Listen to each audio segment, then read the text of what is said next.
14 years old, you come to the United States. You are essentially thrown into into Queens, a multiracial Yeah, society.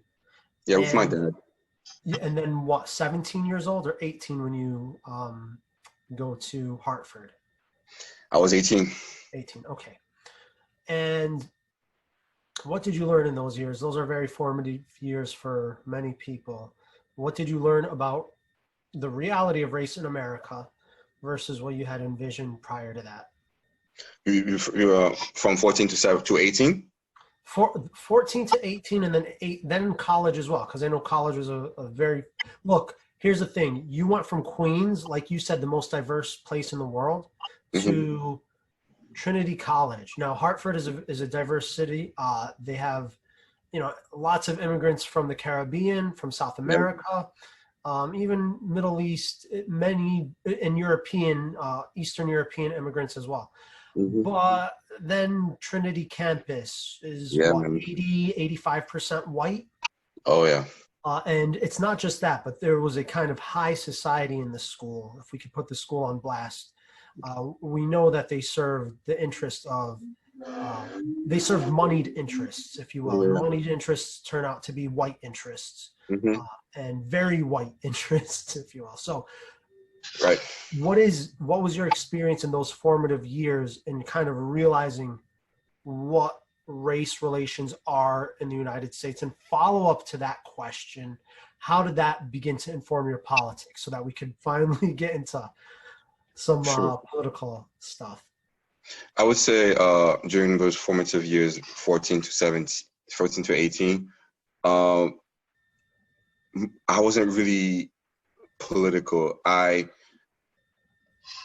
wasn't aware, I would say. I know that historically, that I'm a Not student even of politically, like the racial aspect of living in the the United racial States. aspect. Yeah, yeah. I would Just say, you, Henry Noel, living in the United States in Queens, what it was like in terms of, like, I don't know if you saw yourself, oh, black man in this country, mhm. versus the reality of what it was, and then college as well, that experience, and then the political.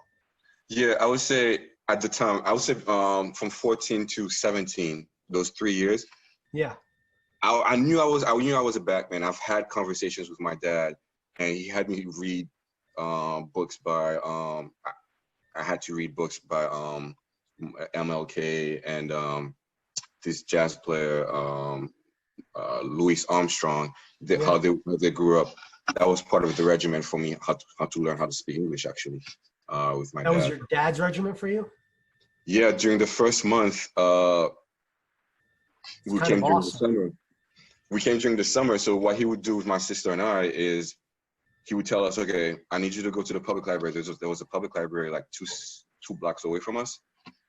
We had to pick up books by books like Louis Armstrong, and then there were videos like Blue's Clues, and we had to watch them with the caption on, and then read those books The books were in French or English? in English.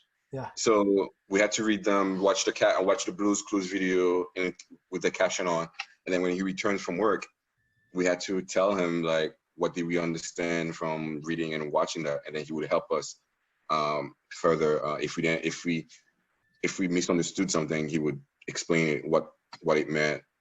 Watching the video with us again, like to understand the subtlety of English words and where they are. Yeah. So he had you reading MLK, Autobiography of Martin Luther King Jr., Yeah. and Just threw us watching in there. Blues Clues at the same time. And Blue's Clues. Yeah, I That's remember. hilarious. It is. But it was very important for us because he would always say, I didn't want you guys to simply be just talk to your own people because you'd be Yeah. stuck. I want you to have a friendship, but right now I need you to focus on learning and learning English as quickly as possible because once Well, you're in school, I won't be able to help you as often. well, I think what's interesting about that approach is that he has you reading enlightened texts and then also like focusing on the very basics of the Yeah. language at the same time. So Because that's how children learn how to speak with the Blues Clues, the way with the songs, and it's very slow. So it really helped us. So with that basis, that strong, I guess, the strong assistance at home, you felt able to go and socialize in school? I felt, well, to go back to the question you asked, Yeah. so with that, I knew I was a black man. I had those conversations with my dad about the history in America, but then I was just a kid ultimately. My main focus was just simply to speak English as well as possible, impress my teachers, and impress a couple of girls at school at the time. It was, because it was mostly it was a pretty diverse school of Black, Latino, Asian, and a few white kids, but they were mostly Eastern European. But my time was pretty much trying to not to be seen as just a ESL student during my first year. I wanted to graduate into a normal, as a regular student, which I did. So, and then going through my courses, my advanced courses and everything, so that and trying to impress my dad. So that was my main goal. And then I took a class. Hey friends, thanks for tuning in to another clip of Johnny's Jabs. If you liked what you just saw, please be sure to share this with your family and friends and comment below.